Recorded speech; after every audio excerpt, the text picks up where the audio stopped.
네, 여러분 안녕하십니까? 우리는 종종 이렇게 묻습니다. 전쟁은 왜 일어나는가? 그리고 또 이렇게 말하죠. 신이 과연 전쟁을 허락했을까?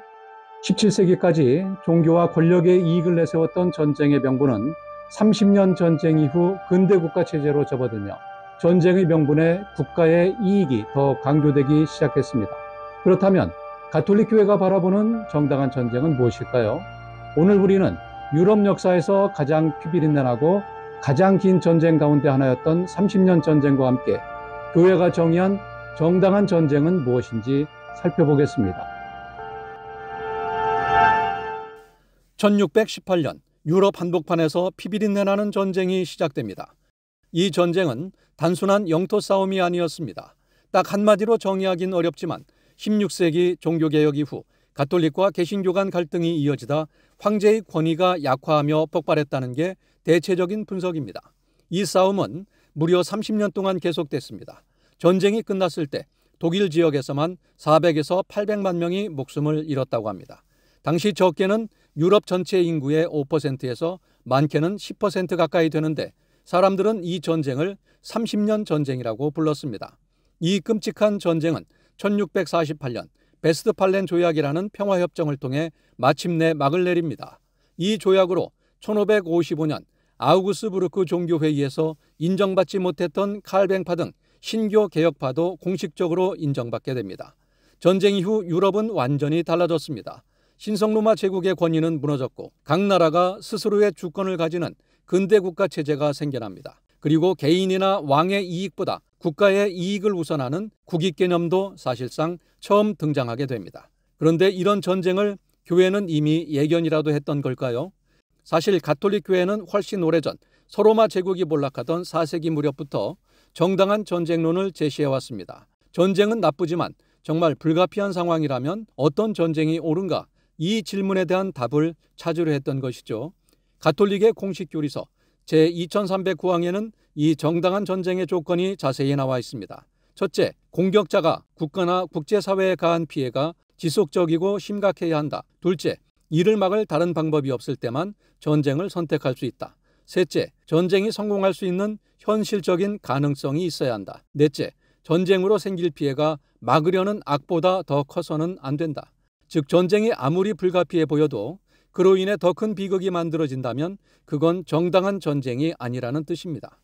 구약 성서의 거룩한 전쟁 개념과 맞물린 이 교리는 4세기의 성 아우구스티누스, 13세기의 신학자 토마스 아퀴나스, 16세기의 신학자 겸 철학자 프란시스코 비토리아에 의해 발전했죠. 1700년 동안 이어져 온 이 교리의 핵심은 단순합니다. 전쟁의 동기는 의로워야 하고 그 수단은 통제돼야 하며 결과는 예측 가능해야 한다는 것입니다.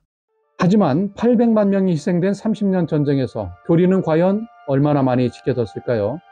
정당한 전쟁론은 이후에도 수없이 많은 논란이 되어 왔습니다. 때로는 침략 전쟁을 합리화하는 도구로 이용되기도 했고 과잉방어라는 논란에 휩싸이며 공격을 정당화하기도 했습니다. 30년 전쟁이 끝나고 300년 후 세계는 또 한 번 불타오릅니다. 1, 2차 세계대전, 이 두 번의 전쟁으로 사망자는 무려 8천만 명에서 1억 명에 달했습니다. 하지만 인간은 여전히 정당한 전쟁을 외치며 총을 들었습니다. 가장 대표적인 사례는 2003년 미국의 이라크 침공입니다. 미국은 이라크가 핵과 생화학 무기를 개발 중이라며 악의 축이라는 종교적 개념을 내세워 전쟁을 시작했습니다. 악을 제거하기 위한 정당한 전쟁이라고 주장했지만 결국 대량 살상 무기는 발견되지 않았습니다. 이후에도 그 전쟁의 정당성을 둘러싼 논쟁은 지금까지 계속되고 있습니다. 이렇게 현실은 이상보다 훨씬 복잡합니다. 인간의 힘과 이익, 정치와 욕망이 얽히면서 정당한 전쟁은 그저 말뿐이 되어버립니다. 그래서 일부에서는 정당한 전쟁론 대신 정당한 평화론을 주장하기도 했습니다. 전쟁의 명분을 따지기보다 진정한 평화를 이루기 위한 조건을 고민하자는 거죠. 18세기의 철학자 이마누엘 칸트는 영구 평화론을 통해 이런 이상을 제시했습니다. 그는 군대를 없애고 국가들이 협력해야 진정한 평화가 온다고 말했습니다. 현재 칸트가 말한 군대 없는 나라는 20여 개 정도인데 모두 약소국입니다.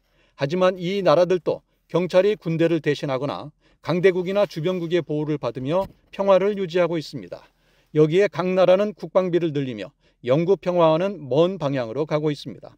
그래서 어떤 학자들은 이렇게 말합니다. 전쟁이 없다고 해서 평화가 있는 것은 아니다.